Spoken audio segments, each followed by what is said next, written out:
Sinabi ni Anhai. Hindi lamang ito isang normal na robe. Ito ay isang robe na nagpapawalang bisa sa mga sumpa. Isang robe na nagpapawalang bisa sa mga sumpa. Hindi makapaniwalang sabi ni Sojun sa sarili. Kung gayon, magagamit ko ito para makalapit sa boss. Anhai. Tawag ni Sojun. Pahiram ako ng robe na yan. Iiwan ko sa inyo ang pwesto na ito. Muling sabi ni Sojun. Okay, sabi ni Anhai. At ibinato kay Sojun ang robe. Naiintindihan mo naman ang sinasabi ko, diba? Kausap ni Sojun sa robe. Ikaw lang ang mapagkakatiwalaan ko ngayon. Kaya wag ka nang magpumigla sa pagkakataong ito. At harangan ito ng maayos. Dagdag na sabi ni Sojun. Tumakbo na papunta si Sojun sa pwesto ng boss. Napatingin ito sa kanya. At nagpakawala ng atake. Sabi ni Sojun. At napa-atres. Ano ba, kung iisipin nakikipagsagupa siya ng ganito. Kahit buntot lang ang ginagamit nito. Sa puntong ito, kahit malampasan niya ang sumpa, ay hindi pa din siya makakaatake. Sa pwesto na iniwan ni Sojun kay Anhai ay patuloy na lumalaban ang mga ito. Gamit ang kanyang pana, ay sunod-sunod ang ginawa ni Anhai na pag-atake sa mga halimaw. Habang si Hyun naman ay gamit ang kanyang espada sa pakikipaglaban. Hinahapong saglit na tumigil si Anhai. Sa isip ni Anhai, ay walang katapusan ang mga ito. Wala na rin siyang maraming arrow. Hoy, kayong dalawa, tumabi kayo, sabi ni Hairem. Irem Ani, sabi ni Anhai. Ani, iyon ay, sabi ni Anhai kay Hyun. Huminto ka, hindi kakayanin ng iyong katawan ang patuloy na pag-igkas ngayon. Nag-aalalang sabi ni Hyun. Alam ko, kaya ayaw kong gawin ito. Ngunit kung hindi ito gagawin, kung gusto nating patayin ang lahat ng nakakainis na mga ito, ito lang ang tanging paraan. Ang sabi ni Hairem. At umatake na si Hairem. Napasigaw naman sa sakit ang mga kalaban.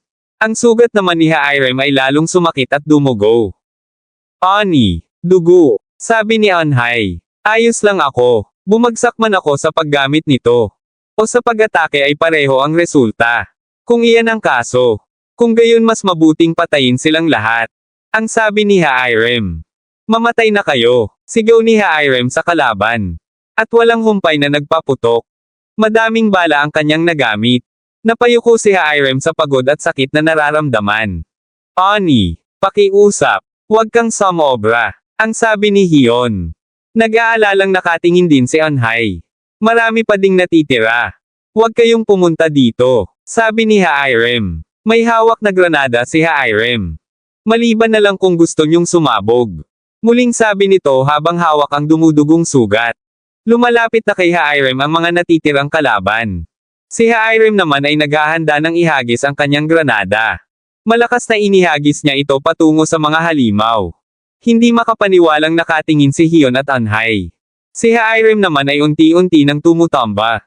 Kasabay ng tuluyang pagtamba nito ay ang pagsabog din ng granada. Hairem Ani, sigaw ni Hyun na tumatakbo. Hindi pwede ito. Kahit si Hairem Ani, muling sabi ni Hyun. Gayunpaman, sa isang granada na inihagis ni Hairem Ani, karamihan sa mga butiki ay patay na ngayon. Tayo na ang bahala sa iba. Kung ganito karami. Ang sabi ni Anhai. Saglit na natigilan si Hyun. Pasensya ka na Ani, sabi ni Hyun. Sinubukan kong tiisin ito. Ngunit sa tingin ko ay hindi ko na kaya. Dagdag na sabi nito. Kinakabahang napatingin si Anhai kay Hyun. Sa totoo lang, ay nahiwa ako kanina, sa pamamagitan ng sumpa. Ang sabi ni Hyun. Hyun, ikaw. Ang sabi ni Anhai. Sa palagay ko ay hindi na ako magiging bahagi ng puwersa ng pag-atake. Ipauubaya ko na sa iyo ang iba pang mga butiki, Ani. Bukod doon, gusto kong makatama lang ng kahit isa. Sa boss, ang sabi ni Hyun. At susugod na sa boss. Habang hawak ng mahigpit ang kanyang espada. Sa isip ni Hyun, ay si Daeho Oppa, at si Irem Ani parehong inatake nang hindi pa nakakatama sa boss. Sabi nga ni Alexi, baka mamatay talaga sila. Masyadong delikado ang boss. Pero hindi ibig sabihin nun ay matatalo na lang sila. Mataas na tumalon si Hyun. Patungo sa boss. Hyun. Sigaw ni Sojun. Ibinuhos ni Hyun ang kanyang lakas. Nang hindi lumalaban, sabi ni Hyun sa sarili. At malakas na inespada ang buntot ng boss. Nagawang maputol ito ni Hyun. Nakatingin si Sojun sa kalaban. Ang bawat pag-atake nito ay napakabilis at malakas. Wala siyang makitang pagkakataon para makapagsimula ng atake dito. Kailangan niya ng ilang sandali para umatake. Kung makakakuha lang siya ng pagkakataon. Nagulat si Sojun nang makarinig siya ng ugong mula sa kalaban. At nakita niya si Hyun na aatake dito. Hyun! Sigaw ni Sojun. Samantalang si Hyun naman ay ibinuhos ang kanyang buong lakas. Habang hawak ang kanyang espada na puno ng mana at malakas na umatake sa kalaban. Nagawang maputol ni Hyun ang buntot nito. Hindi makapaniwalang nakatingin si Sojun dito. Sa isip nito ay ang buntot ng boss. Sojun opa, sigaw ni Hyun. Ngayon na, dagdag na sabi nito na nanghihina. Inatake ng kalaban si Hyun. Kaya't tumalsik ito. Hyun! Sigaw ni Sojun. Napapikit si Sojun sa lakas ng pag-atake na ginawa ng kalaban kay Hyun. Napatingin sa kanya ang kalaban. Nagngangalit ito at namumula ang mga mata. Hawak ni Sojun ang kanyang sandata. Nag-iipon siya ng mana dito. Hyun, salamat sa iyo lahat. Dahil sa iyo nakuha ko na ang kailangan ko. Ang pagkakataon. Ang sabi ni Sojun. Naghahanda na siyang umatake. Thrust. Extreme. Malakas na sabi ni Sojun. At malakas na ibinato ang kanyang sibat para tamaan ang kalaban. Gulat na nakatingin si Anhai. Habang ang kalaban naman ay nanghihina. Gayon din si Sojun. At tuluyang natamba ang kalaban. Napuno ng alikabok ang paligid. Nagawa namin. Natalo namin ang boss. Sabi ni Anhai. Sojun. Tawag nito. At tumakbo patungo kay Sojun. Nagawa mo. Masayang sabi ni Anhai. Sa pamamagitan nito. Ikaw at ang iba ay magiging okay. Tawagan natin ang Knights. Sa sandaling makalabas na tayo sa dungeon. Dagdag na sabi ni Anhai. May kumislap na kulay pula sa likod ni Anhai. Kaya naman napatingin siya dito. Nagtatakang nakatingin siya dito. Sa likod ng alikabok ay nakatayo ang kalaban. At humakbang ito. Nipaurong si Anhai habang hawak ang walang malay na si Sojun. Gulat na nakatingin si Anhai sa kalaban. Sa isip nito ay hindi pwede. Kahit na matapos ang pag-atake na iyon ay hindi pa rin ito namamatay. Naghahanda ng umatake ang kalaban. Kaya naman binuhat ni Anhai si Sojun at tumakbo. Sunod-sunod ang ginawang pag-atake ng kalaban. Habang si Anhai naman ay patuloy na iniiwasan ito. Ang mga pag-atake ay naging mas malakas kaysa dati. Hindi na kami makakatakas. Aniya ni Anhai sa sarili.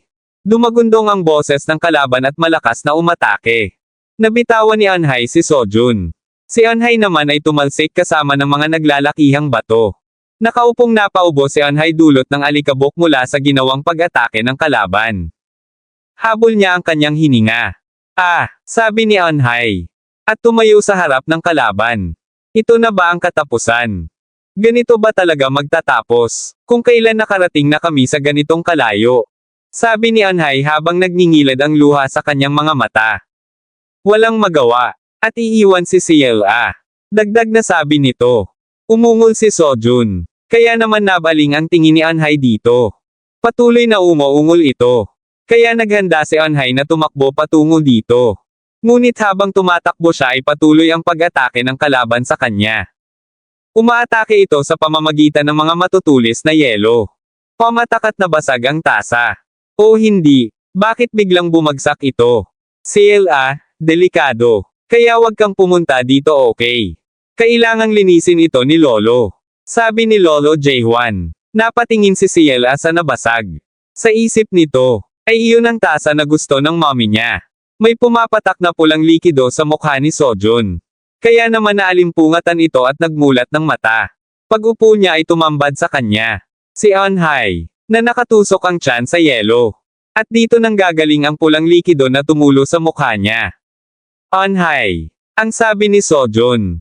Nanlalaki ang mga mata at hindi makapaniwalang nakatingin si Sojun kay Anhai. Anhai, sabi ni Sojun. Sojun, tawag ni Anhai. Ano? Anhai, huwag ka munang magsalita. Ikaw ay, sabi ni Sojun. Hinawakan ni Anhai ang pisngi ni Sojun. Nagngingilid ang luha sa mata ni Sojun. Iiwan ko, si CLA, sa'yo. Sa tingin ko ay hindi na ako makakasama pagbalik sa'yo. Kaya Sojun, kailangan mong mabuhay, at manatili sa tabi ni CLA. Ang sabi ni Anhai, nagpapatikin ng luha sa mga mata ni Sojun. Habang hawak pa din ni Anhai ang pisngi niya. At patuloy na umaagos ang dugo ni Anhai. Hanggang sa tuluyan na itong nawala ng malay. Anhai. Tawag ni Sojun. Hindi, hindi, hindi, hindi. Malakas na sigaw ni Sojun. At malakas na umiyak. Sinabi ng system. Hindi mo napigilan.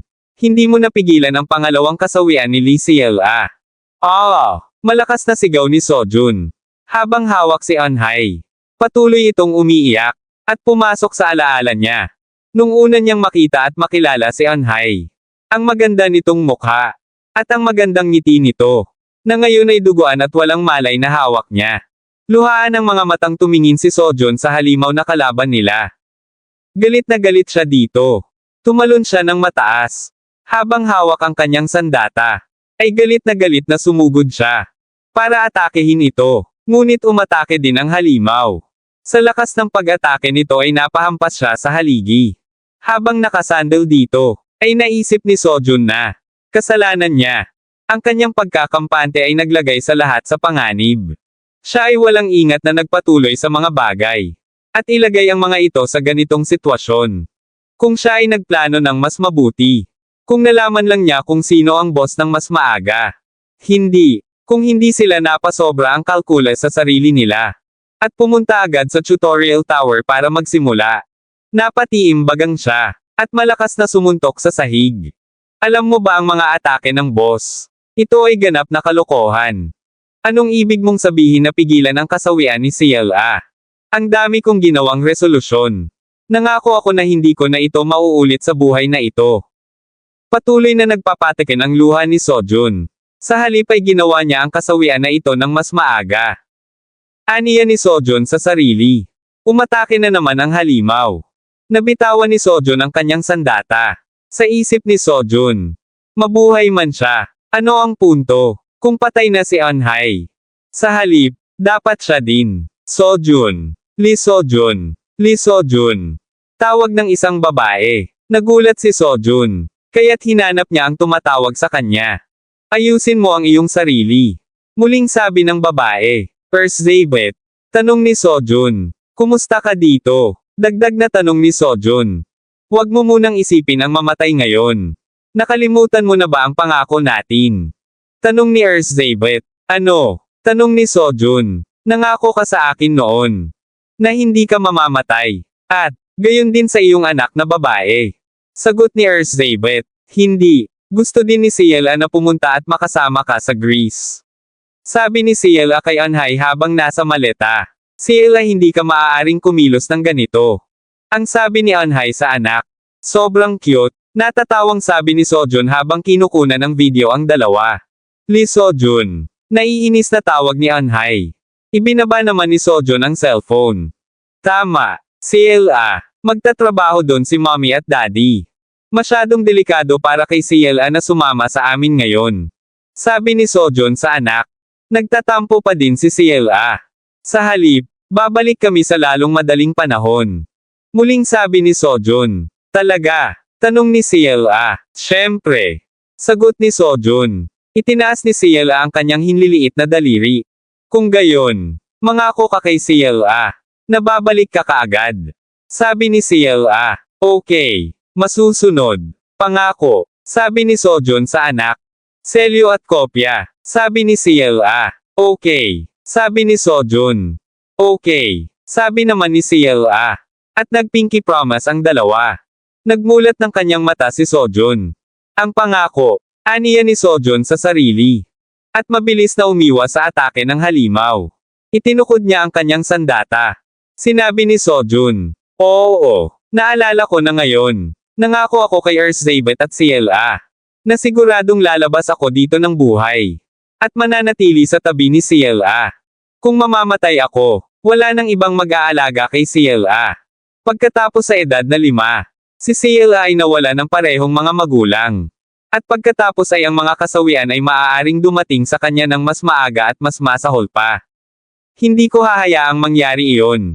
Nasaktan ko siya ng sobra sa nakaraang buhay ko. Hindi ko kayang bigyan siya ng mas masamang buhay kaysa dati bago ako mag-regress. Mabubuhay ako, at aalis sa dungeon na ito. Kahit na kailangan kong itaya ang lahat.